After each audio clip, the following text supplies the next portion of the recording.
Update. My 30 male wedding is 22 days away. I have been no contact with my dad's wife, both 60s, because she refused to apologize. He just told me he's not coming. How can I salvage this? Original post. My stepmom, Debbie, is a narcissist. She has been awful to my sister, 28 female, and me since they got together 18 years ago, and my dad has only enabled her. It's 100% an abusive relationship. She is extremely controlling and horrible to him as well. 2 years ago on my birthday, she brought up something traumatic she did to me years before and bragged about it to say that her mistreating me is the reason I'm successful. I was angry. I worked with my psychiatrist to write a letter explaining my hurt and telling her that while I want a relationship with her, I will need an apology to move forward. She sent a letter back blaming me for a bunch of stuff from when I was a kid to justify her ill treatment and refusing to apologize. My response was, I'm sorry. I can't have a relationship if you don't respect me enough to apologize. My email inbox is open should you choose to apologize, but this is a hard boundary. Do not call, text, etc. Since then, the only communication has been her attempts to ambush me by picking up my dad's phone when I call him, leaving me aggressive voicemails and texts, or having my dad pressure me to meet her in person. I suffer from anxiety, and direct contact with her would only trigger an attack. About a month ago, she stole my dad's phone, read through our private conversation, then texted me from his phone. My dad, understandably angry, said he wanted a divorce, and that same day she finally did email me one sentence. I am sorry for hurting your feelings on your birthday. I responded also with one line, I appreciate the apology. Then, nada again, from either of them. My dad left town to get some space. As I mentioned, my wedding is in 22 days. And my dad emailed me 2 days ago with a long, insulting letter. Too much to type out, but the highlights are, boundaries are rude, and I'm selfish. My psychiatrist is a joke. Debbie has been punished enough, so get over it. How dare I only send one line back to Debbie's email? Debbie's the real victim. And how dare I not invite his wife to my wedding? Plus the exact sentence, obviously I'm not coming to your wedding.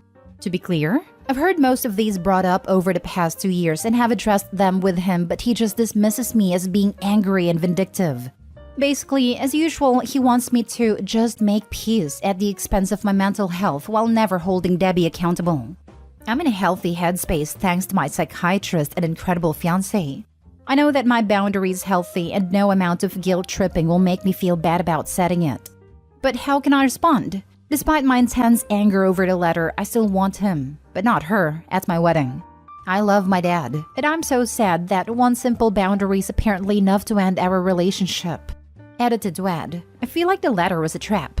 Either I cave to her and they both come, or I tell him no and it proves all they say about me and justifies him not coming. The letter wasn't sent by Debbie, although it has her fingerprints all over it. My sister confirmed my dad did, but she's on team make peace, it's tearing dad apart. That deserves another post. One thing I did mention, in the letter he said he doesn't want to come because how am I supposed to explain why my wife isn't there? Well, how am I supposed to explain he isn't there? It's mind-boggling. Now for the top advice before reading the update. I think you know they have made their choice. Why would you want them in your life if they cause you so much distress and they clearly don't respect you? Count it as them doing you a favor. They shouldn't ruin your wedding day and you are literally letting them. Your wedding day isn't about them, it's about you and your partner. Yep, it's time to go no contact with dear old enabler dad. These people will only get worse with old age. Then add grandkids in the mix and they will be even more of a nightmare. Hey Opie, may I suggest you read Adult Children of Emotionally Immature Parents? It's a relatively short book and you can get a free PDF online by Googling it. It has a lot of practical affirming advice for understanding and navigating exactly these kinds of relationships. I've also been in therapy for years and still found the book really useful and insightful. Hopefully you will too. Take care. I will look into it. Thanks for sharing. Sounds very helpful. Honestly, you're being way too dismissive of your dad's actions. He's hurting you and he knows it. He's hoping that if he hurts you enough, you'll cave. Tell him you're sorry to hear that, but that you understand and will send pictures if he wants. Oof, this got me good. You're right, although I hate to admit it. And no, he doesn't get anything from me if he doesn't come. It's unforgivable and I won't have a relationship with him. Hey bro, let me tell you a little bit about my story. My daughter is from my first marriage and my current wife and her do not get along. At all. My wife has told me numerous times, I'll find something to do. You go see her. She's your daughter. And I do. I know you're not a woman, but I hope you still get my point. Yep, and he is so afraid of her that he actively lies or hides when we would see each other, both then and now. She'd get mad if he took my sister and me out to dinner when we were young, for spending her money since she was the breadwinner. So my dad would do it while she traveled for business and would pay cash so she wouldn't know. Even through this issue, we'd only ever meet for lunch and pay cash. He said, I feel like I have a mistress, and wasn't aware enough to see how messed up that is. I grew up in a similar situation. And the first thing I want to say is, your father does not deserve a pass just because he didn't mistreat you in the same ways his wife did.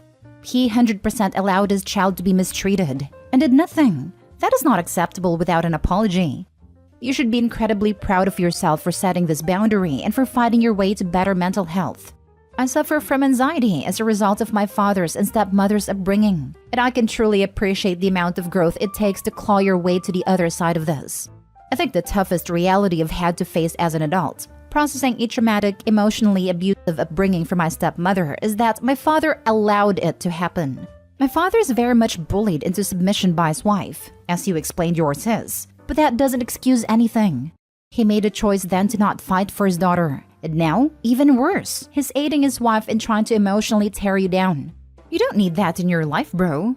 I got caught in the trap, for a long time, of believing my father was just trying his best and wasn't malicious in his intentions.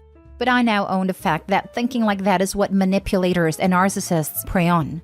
He failed to protect his child from ongoing emotional mistreatment. That isn't forgivable without an apology, without some semblance of ownership. What is different about your stepmother's doing compared to your father's allowing it to happen? I'd say there's a ton of catharsis in owning how angry you deserve to be at your father, and you shouldn't get a free pass into one of the best days of your life if he can't prove he cares enough about you to stand up for you. He's complicit in this situation too. This is my favorite reply. Thank you for sharing. It's shocking how similar it sounds, and anytime I brought up to him how my anxiety stems from Debbie, it was dismissed. But it really did, and the way my dad taught me to deal with that was just to keep the peace at all costs, bend over backwards for Debbie, to make her happy because he's too afraid to stand up to her. I used to give him the benefit of the doubt too. Right now, my sister has been saying that type of thing. Don't you feel bad for Dad? He's in a really tough spot. He's really depressed. He's trying. Can you do it for his sake? I mean, he never stood up to her for our sake. Why would I? I'm going to send her your comment. Again, I really appreciate it. You spoke directly to my experience. And now for the update. The fun update is, I got married. My wife, still crazy to say, and I are so happy. And our wedding was the best day, full of the family and friends who love us the most. It was so incredible and full of memories we will cherish together forever. The not fun update is long and there's a lot that happened. Well, I sent back a response to my dad's original letter shortly after posting. I had a lot to say, but I kept it brief on the advice of some. Full text. I'm very hurt that you have chosen not to attend my wedding. However, I'm not surprised that you've once again chosen to appease Debbie's whims over my needs, happiness, and mental health as you've done for nearly 2 decades. It's honestly shocking that one simple boundary and one need for an apology from her is apparently enough to end your and my relationship. But I will respect your choice. We are not inviting drama, dismissiveness, bullying, or manipulation, and we are certainly not going to tolerate anyone who uses our wedding as an opportunity to blackmail us into accepting any of those. That has no place at our wedding, and frankly, in our lives at all. I never got a response. However, he did call my mom, who is awesome by the way, and said the same crap he said in the email from the previous post, which she shut down. She astutely realized he was just trying to manipulate her into getting me to let Debbie come to the wedding. He also had the nerve to say how important his vows were, and double down on his wife being more important. The kicker is, he cheated on my mom while they were married, so I'm not sure why he thought that was smart to say to her. My mom ended with, nothing would keep me away from my child's wedding, and asked him how attending would possibly change his relationship with Debbie. He didn't have an answer. I then sent a quick write-up to family and friends, basically stating that he won't be there and to please not bring it up on the wedding day. Most people were understanding and supportive, but it turned out 2 of my aunts, his sisters, suddenly couldn't make it. Well, my cousin told me my aunts decided not to come in solidarity. So, while I was deciding what to do and trying not to get others involved, my dad and Debbie decided it was better to use that time to poison my family against me. After all of his talk about not putting people in the middle in his letter, he sure had no problem with getting his siblings to boycott my wedding. My cousins were awesome though, and we had an excellent chance to reconnect about this type of BS from our parents and bond. 2 days before the wedding, my dad sent me another email titled, "I come in peace." In it, he confirmed he won't come but said it saddens me to the depth of my soul, and that he wishes there was a way to mend a family. Other than, I guess, attending my wedding? Then he wishes me well and to enjoy my wedding because of how wonderful and important weddings are. Lol. The way it was written made it seem like he wanted to come but couldn't due to extenuating circumstances, which angered me. At the time of the wedding, he was sitting at home 30 minutes away, too much of a coward to show up. I waited until after the honeymoon to decide whether to respond. After talking with my therapist, I realized I did want to respond, because I don't think he understood what missing my wedding meant, and I wanted to make it clear. In it, I said this email was nothing but a self-serving, disingenuous attempt to alleviate his own guilt for skipping it, and that there is no healing from this. Then I said to not contact me again. Fast forward to last week. I got a letter in the mail, no return address. In it was a bunch of letters between us from when I was a child, and a piece of paper that said, "Happy birthday. Don't throw away, your birth certificate and social security card are inside." So I guess that's that.